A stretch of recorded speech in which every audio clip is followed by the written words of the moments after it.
আসসালামু আলাইকুম ওয়া রাহমাতুল্লাহি ওয়া বারাকাতুহু। প্রিয় যুবক ভাইয়েরা, আমরা একটু লক্ষ্য করে এই কথাগুলি শুনি। আমরা সকলে চাই যে আমাদের জওয়ানি, আমাদের যৌবনের যে শক্তিটা আছে, যৌন শক্তি, এটা সবসময় ঠিক থাক।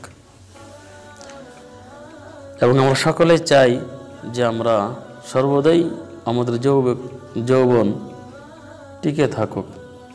কিন্তু আমাদের কিছু গুনাহের কারণে যৌবনটা তাড়াতাড়ি চলে যায়।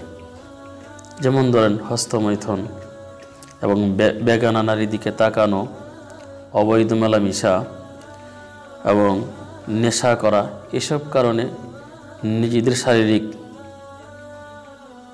যৌন শক্তি কমে যায়। আমরা এই সমস্ত অপরাধমূলক কাজ থেকে বিরত থাকব। সাথে সাথে আরেকটি আমল যদি আমরা করতে পারি, তাহলে আমাদের যৌন শক্তি মরার আগ পর্যন্ত ঠিক থাকবে। সে আমলটা হইল ফজর নামাজের পর, ফজর নামাজের ফরজ নামাজের পর সালাম ফেরানোর পর, অন্যান্য দোয়া পড়ার পর, ওই নামাজরত অবস্থায়, ওই নামাজে বসা অবস্থায় একটি দোয়া যদি আমরা 11 বার পাঠ করি, তাহলে আমার সারা জীবন যৌন শক্তি ঠিক থাকবে।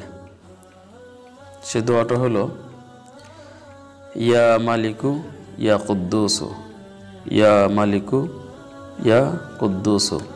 এই দোয়াটা আমি যদি প্রতিদিন ফজর নামাজের পর, নামাজের সালাম ফেরানোর পর, অন্যান্য দোয়া ইস্তেগফার করার পর, ওই বসা অবস্থায়, তাহিয়াতু বসা অবস্থায় এই দোয়াটা পাঠ করতে হবে।